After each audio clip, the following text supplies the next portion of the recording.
Bom dia, sétimo ano, tudo bom? Vamos à nossa terceira aula, né?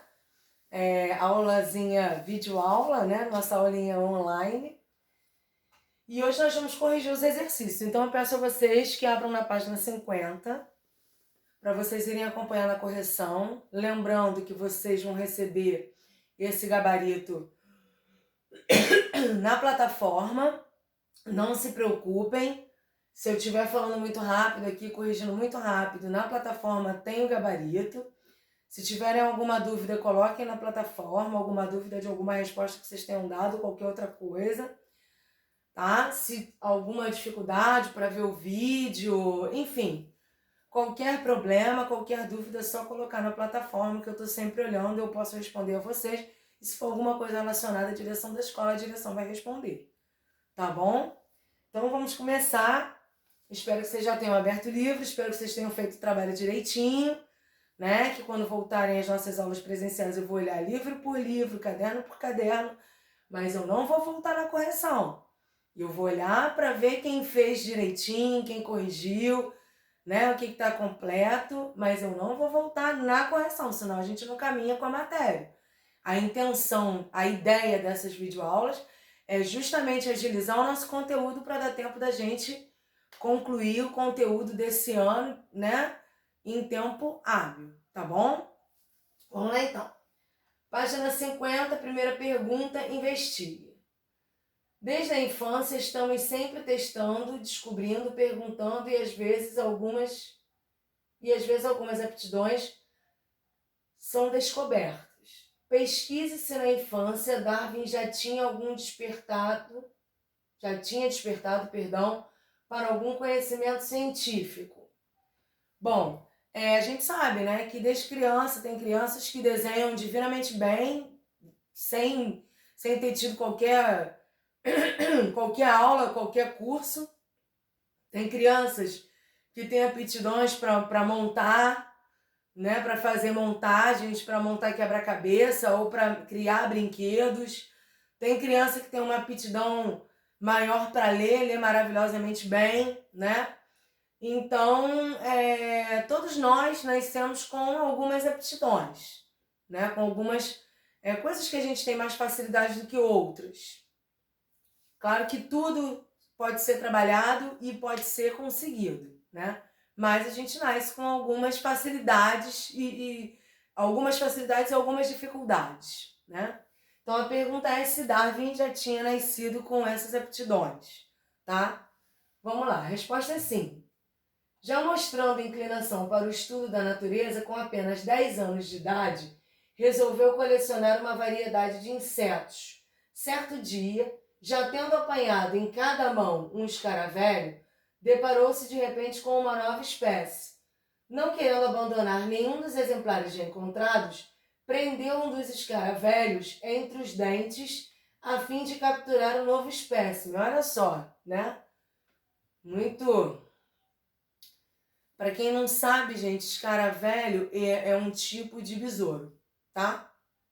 Ele não é um tipo de besouro, né? Eu estaria falando errado para vocês. Ele é da mesma família do besouro, digamos assim. Ele é semelhante a um besouro, tá? Vamos parar com esse negócio, não é um tipo de besouro, é um tipo... Não. Ele é da mesma família, tá bom? Bom, vamos lá então.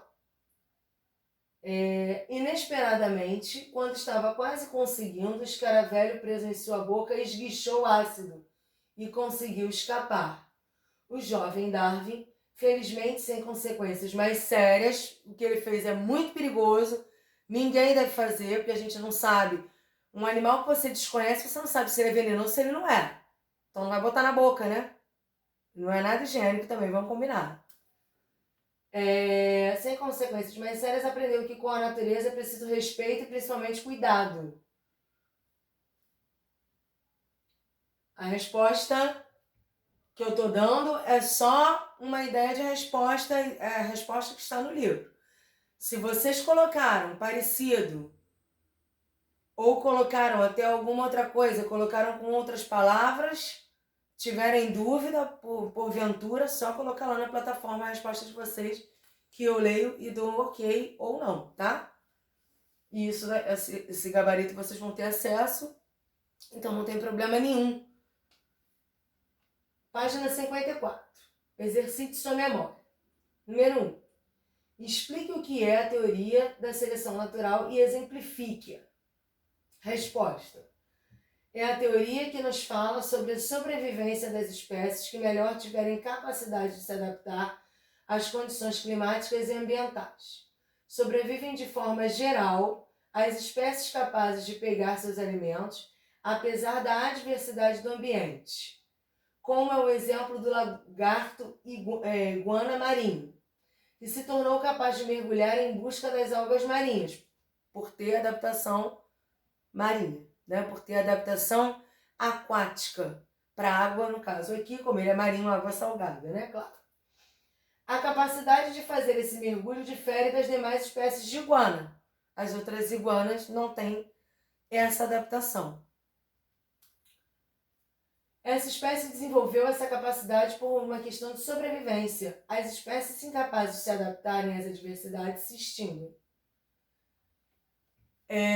Por isso que ele fala, né? O mais bem adaptado sobrevive, e aquele que não se adapta ao ambiente em que vive, morre.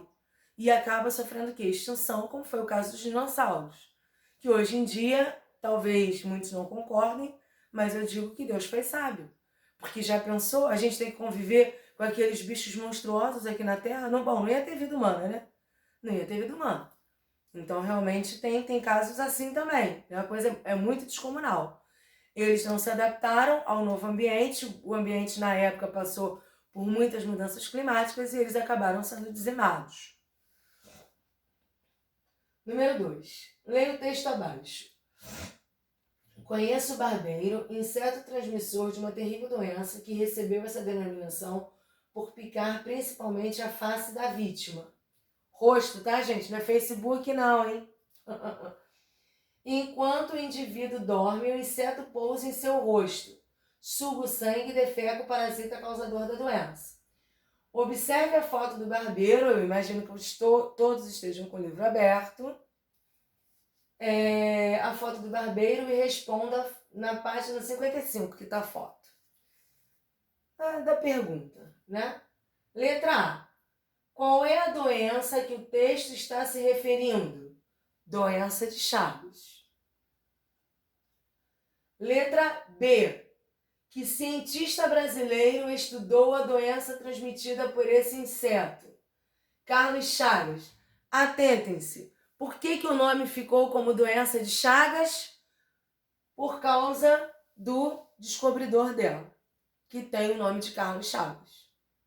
Basicamente por isso, tá? Isso daí é ótimo para uma prova, né?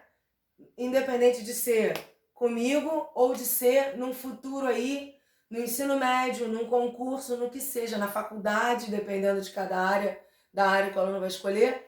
Olha só, doença de Chagas, pô, quem foi o cara? Aí tá lá na múltipla escolha. Carlos Chagas, né? Não ia botar, porque naquela época eles tinham esse hábito, por exemplo, né, como eu falei na aula anterior, Louis Pasteur, aí pasteurização por quê? Por conta do cara que descobriu, do cientista que descobriu a pasteurização, o processo de pasteurização. Chamava Pasteur, então eles colocam pasteurização. Agora isso está meio que proibido, tá? Agora já não pode mais fazer isso. Mas antes, quando era uma coisa, foi descoberto por fulano de tal, então vamos botar o nome, né? Então, doença de Chagas, por quê? Por causa do descobridor dela, que foi o cientista Carlos Chagas, tá? Número 3. Quando um cientista formula uma hipótese, ela está obrigatoriamente correta? Justifique sua resposta. Lembra que a gente viu isso na aula anterior, quando eu expliquei lá a matéria? Não, né, gente? E muitas das vezes a gente tem um pensamento, isso aconteceu comigo na faculdade veterinária, a gente tem um pensamento, acha que vai dar um resultado, e quando chega no final dá outro resultado. Então, às vezes, nem sempre a nossa hipótese está correta, tá? Eu achava, né, quando eu fiz a minha monografia, eu fiz a minha monografia sobre doenças periodontais em cães. Que seriam doenças periodontais. Grosseiramente falando, para vocês compreenderem, o tártaro, né, que a gente não chama de tártaro, o mais correto é falar cálculo dentário. E a partir daí você tem um crescimento de bactérias que vão causando essa doença periodontal. O que acontece? Esses cálculos dentários, eles vão tomando, eles vão acontecendo em todos ou quase todos os dentes do animal. Isso causa dor, causa inflamação. Muitas vezes, o que você vê externamente, a gente tem uma parte, tanto a gente, quanto os cães, quanto qualquer outro animal, a gente vê o dente da gengiva, né, para baixo, vamos dizer assim. Mas a gente tem uma parte que fica por dentro da gengiva. E uma parte muito maior do que essa que a gente vê. A gente tem a impressão de que essa parte é maior. Mas não é. A gente tem uma parte muito maior que está dentro da gengiva. E os cães também, os gatos também, enfim. E aí, o que eu queria comprovar na realidade? Tinha uma entrevista e eu perguntava às pessoas se elas conheciam a escovação dentária, se elas faziam a escovação dentária no seu cachorro e se elas topavam fazer. Quem não fazia, se topava fazer, né? E para minha surpresa, eu fiz esse estudo na clínica escola, lá da Universidade de Castelo Branco, que foi onde eu estudei. E para minha surpresa, eu achava que aquela população mais humilde não aceitaria fazer o programa de escovação dentária. E eles aceitaram. Né?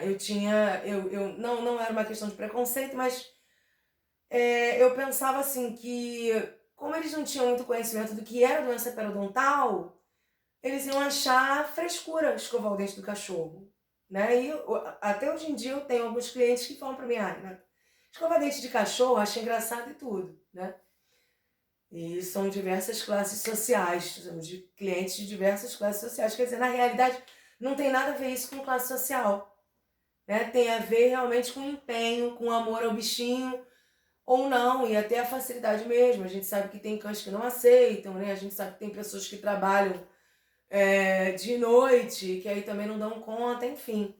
Envolvia uma série de coisas e eu achava que não, eu achava que estava mais relacionado à classe social, que as pessoas fossem achar besteira de fazer essa escovação. Graças a Deus não foi, e a minha hipótese estava errada, e aí eu tive que, enfim, dar outro jeito, tá bom? Voltando aqui então, desculpa aí a interrupção. Voltando aqui para a nossa aula. Resposta: não, pois no percurso da experiência podem acontecer reações ou dados não considerados e conhecidos, o caso, né, os dados não considerados e conhecidos que podem encaminhar o cientista a formular novas hipóteses e negar aquela anteriormente cogitada. Foi o que eu fiz. Eu formulei novas hipóteses, fiquei muito feliz com o resultado, muito satisfeita que a maioria aceitou o programa de escovação dentária na época. Eu depois ainda pude acompanhar por mais um tempo aqueles animais na clínica escola e depois o meu estágio encerrou e eu não pude mais acompanhar. Mas durante um bom tempo lá eles comentavam e foi bem legal. Bom, página 55, Ciência e Prática. Número 1. Considere a seguinte afirmativa. Entende-se por a maior sobrevivência dos indivíduos mais bem adaptados. Entende-se por, então é para completar, né? Onde está aqui, ó, é para completar. Mais bem adaptados a um determinado ambiente que estão em competição com outros menos adaptados. Para completá-la corretamente, a lacuna deve ser preenchida por... Eu já coloquei direto a resposta certa, tá? Letra D, seleção natural. Número 2, leia o texto. Eduard Jenner, 1749 a 1823, é considerado por muitos o pai da imunologia. Em 14 de maio de 1796, ele inoculou em uma criança de 8 anos de idade material retirado de uma vesícula de uma paciente com varíola. Algumas semanas após, a mesma criança foi posta em contato com o vírus da varíola e não contraiu a doença. É a partir daí que se faz as vacinas, tá, gente? Imunologia é uma ciência que ela está voltada né, ao que? Ela estuda o sistema imunológico e ela está voltada à fabricação de vacinas, soros e outras coisas mais, outros medicamentos necessários aí. Mas ela está voltada mais para essa questão de reação alérgica, produção de vacina, produção de soro, tá? Doenças autoimunes, imunologia, que trabalha com isso. É muito interessante, eu sou apaixonada por essa área também da ciência. Enfim, vamos lá. Foi posto com o vírus da varíola e não contraiu a doença. Há muitos anos, a resistência à doença já era observada em pessoas que já haviam contraído. E já se utilizava nessa época material das lesões da varíola por via inalatória ou subcutânea na tentativa de aumentar a resistência, o que na maioria das vezes não levava a bons resultados. Jenner foi quem inicialmente realizou várias imunizações. Ele não chegou à vacina que propriamente dita, né? Mas ele chegou à imunização. Ele chegou àquela vacina inicial, tá? Aquela imunização inicial. O que seria imunização? Proteger a pessoa contra determinado agente, né? Contra determinado agente agressor, agente externo. No caso aqui, o vírus da varíola. Sendo que até hoje se discute o completo desrespeito à bioética por ele praticado, né? Porque na realidade ele fazia teste, estava fazendo teste com o humano mesmo sem a pessoa saber, entendeu? A questão era essa, né? Para você testar qualquer coisa, você precisa se preocupar com o bem-estar daquela espécie que você vai testar. Se for um caso de ser humano, você precisa perguntar se ele quer ser testado. Você não pode sair testando todo mundo, né? Mas é inegável que seus experimentos mudaram de forma drástica a história da medicina. Após a publicação de investigação sobre as causas e efeitos da varíola, aqui está onde foi publicado, né? O título da publicação, em inglês, o método ficou conhecido como variolatium e se difundiu inicialmente pela Inglaterra e posteriormente pela Europa e pelo mundo. Aqui está disponível, gente, eu peço perdão se tiver algum link desse aqui quebrado, que eu coloquei. O correto quando a gente retira alguma coisa de livro é a gente colocar a fonte. Mas eu tenho olhado essas fontes e tenho visto que muitas já não estão mais disponíveis, tá? Mas eu coloco só para vocês terem uma ideia de que não foi tirado da minha cabeça, né? Foi tirado do livro. Por meio da experiência feita por Jenner, que tipo de fármaco foi criado? Letra A, vacina, tá? Ele fez uma vacina, só que ele fez uma vacina que ainda não estava completamente 100% aí para garantir a imunização total. E aí outros foram aperfeiçoando depois. Daí a vacina da varíola, que como eu falei para vocês lá na aula anterior, eu já não peguei, a doença graças a Deus foi erradicada, mas a minha mãe, por exemplo, tomou a vacina da varíola. Os responsáveis de vocês, se tiverem a mesma faixa etária que eu, mais ou menos 30 e pouco, 40, eles também provavelmente não tomaram. Mas se eles têm uma faixa etária, né, de 50, 60, provavelmente eles tenham tomado. Eu acho que mais os avós, né? Provavelmente eles tenham tomado essa vacina, tá? Era uma doença horrível, causava feridas pelo corpo e graças a Deus ela foi erradicada graças a essa imunização e é o que a gente espera que eles cheguem agora a uma conclusão. Já tem vacina para coronavírus, no caso de animais, que é um coronavírus diferente desse Covid-19, bem diferente, né? Não tem nada a ver, não adianta a gente tomar vacina para cachorro, tá? Não adianta. A vacina é para cachorro, não é para ser humano. É muito bom esclarecer isso. Mas eles estão aí desenvolvendo, né? Só que como o vírus tem muita variação, tá difícil. Mas eles vão conseguir, Deus vai ajudar. Os cientistas vão conseguir, vai acabar esse pesadelo nosso aí da Covid-19, tá? E outra coisa, não esquecendo das outras doenças que já existem, né? Tava tendo surto de sarampo, ainda tá. Gente, pelo amor de Deus, tomem vacina. Salvo se vocês tiverem alguma restrição, aí sim procurem saber com o médico de vocês se vocês podem ou não tomar determinada vacina. Mas se vocês não têm restrição, vacina é muito importante. Eu sou totalmente a favor de vacina, tanto em nós seres humanos quanto nos animais, tá? Porque muita gente também com o animal pensa, não, vou dar só a primeira dose, depois eu não dou mais. O animal desencadeia a doença e muitas das vezes a doença leva à morte ou leva a sequelas horrorosas.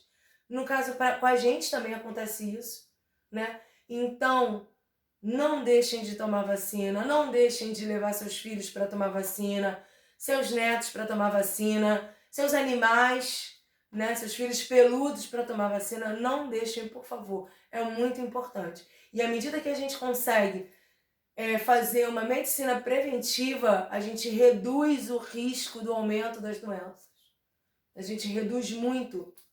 Né? A tuberculose, por exemplo, ela já tinha sido erradicada, ela voltou. Ela voltou por quê? Por falta de saneamento básico, pela falta de higiene, né? Porque muitas pessoas não tomaram a vacina. É uma pena. Não precisava ter voltado. Já pensou? Se não tivesse mais tuberculose? Mas ela voltou. Ela voltou por conta da falta de informação. Eu sei que muita gente não faz porque não tem informação, não tem noção da importância.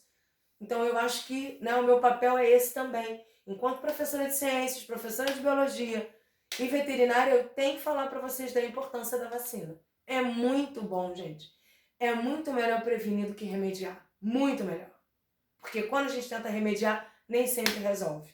Mas a prevenção, na maioria das vezes, ela resolve, ela funciona e ela é ótima. Ela ajuda tanto a pessoa que está se prevenindo como os demais. Porque vai ser menos uma pessoa para disseminar determinada doença. Vamos lá então. Número 3. A fabricação de sorvete, leite e outros alimentos industrializados passa por um processo chamado de pasteurização. Esse processo foi criado pelo cientista Louis Pasteur com que finalidade? Letra A também, matar micro-organismos. Número 4. Na época de Darwin, as Ilhas Galápagos abrigavam uma grande variedade de espécies de pássaros, hoje conhecidas como tentilhões de Darwin, semelhantes entre si quanto à estrutura geral do corpo, mas diferentes quanto ao bico, adaptados a diferentes tipos de alimentos. Essas espécies diferentes originaram-se de uma população ancestral através de um processo conhecido por letra A, seleção natural. Número 5. Em 1902, quando o paulista Francisco de Paula Rodrigues Alves tomou posse como presidente dos Estados Unidos, do Brasil, a capital do país, o Rio de Janeiro, não era propriamente uma cidade maravilhosa. As ruas sem calçamentos, cortiços, os esgotos lançados a céu aberto, as poças de água estagnada, cheias de insetos, e tudo isso castigava os 700 mil cariocas com surtos epidêmicos de peste bubônica, varíola e febre amarela. Só a febre mataria... Vocês viram? Acho que foi ano passado, não, ano retrasado, eu acho. O surto de febre amarela? Olha aí, ó. A volta dessas doenças. Sabe o que é isso? O surto de febre amarela? Desmatamento.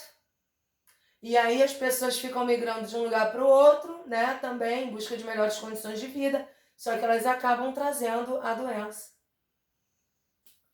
Fora, né, dos outros países refugiados, que o Brasil recebe todo mundo. Nada contra, só que deveria existir o quê? Uma triagem. Né? Uma triagem para não colocar a vida do brasileiro em risco. Já é tão difícil, nossos hospitais já são tão confusos, ainda botar mais gente aqui, né, sem fazer uma triagem é complicado, mas enfim. Não vamos entrar nesse mérito não, que isso daí é um assunto muito polêmico.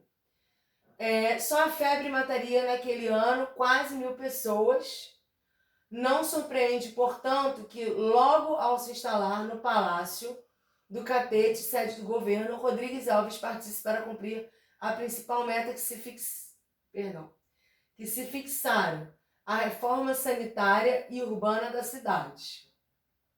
Aí aqui está a fonte, revista super interessante, adaptado. O texto foi adaptado dessa revista. Quem foi o médico sanitarista responsável pelo saneamento no Rio de Janeiro? Letra C, Oswaldo Cruz. Página 57, número 6. Até o século XVII, o papel dos espermatozoides na fertilização do óvulo não era reconhecido. O cientista italiano Lázaro Spallanzani Em 1785, questionou se seria o próprio sêmen ou simplesmente o vapor dele derivado a causa do desenvolvimento do óvulo. Do relatório que escreveu a partir de seus estudos sobre a fertilização, foi retirado o seguinte trecho. Tem um espaço aqui para a gente completar. Para decidir a questão, é importante empregar um meio conveniente que permita separar o vapor. Foram experiências que eles foram fazendo, experimentos. O vapor da parte figurada do sêmen e fazê-lo de tal modo que os embriões sejam mais ou menos envolvidos pelo vapor. Entre as etapas que constituem o método científico, esse trecho do relatório é um exemplo de, letra D, planejamento do experimento. Ele ainda está planejando, tá? Número 7. Ao criar uma hipótese científica, o cientista procura, resposta certa é a letra C, explicar um fato e prever outros. E número 8, por fim, o conhecimento científico é baseado na objetividade e em evidências que fundamentam os fatos. Pode ser validado por meio da experimentação e obedece a etapas rigorosas, que formam o método científico. Enumere os elementos da coluna a seguir, de modo a organizar sequencialmente as etapas do método científico. Vamos lá, então. Como é que ficou a resposta? Ficou 4, experimentação, 5 conclusões, que é o final. Claro, você só pode concluir depois que você terminar tudo. Número 1, dúvidas sobre determinado fenômeno natural. Número 2, levantamento de questões. Número 3, formulação de hipóteses. Ficamos por aqui hoje, nossa terceira aula. Quero deixar bem claro que eu não tenho preconceito com nada. Às vezes a gente comenta alguma coisa, pode ser mal interpretado, né? Eu tomo maior cuidado com isso, porque Deus me livre de ser mal interpretada por vocês. Não quero, tô morrendo de saudade, doida pra essa situação passar, né? Pra gente voltar para as nossas aulas presenciais. É só uma questão, tô falando com relação à ciência, né? Então a gente tira algumas conclusões. E às vezes a gente erra, a gente tira algumas conclusões, não. A gente tem algumas hipóteses e acaba errando e tem que reformular, e as nossas conclusões são totalmente diferentes. Em alguns casos a coisa funciona, realmente aquela hipótese ela está correta.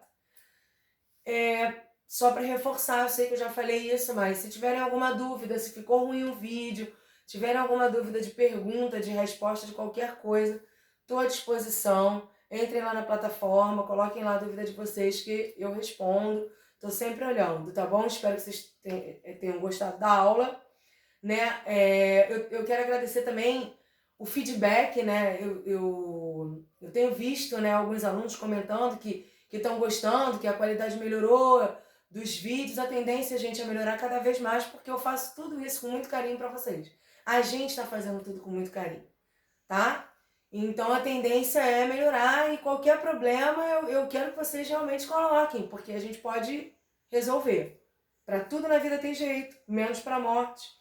Fiquem em casa, não saiam, por favor, né? Vamos nos precaver e vamos proteger aqueles que a gente ama. Um beijo para vocês e um bom dia.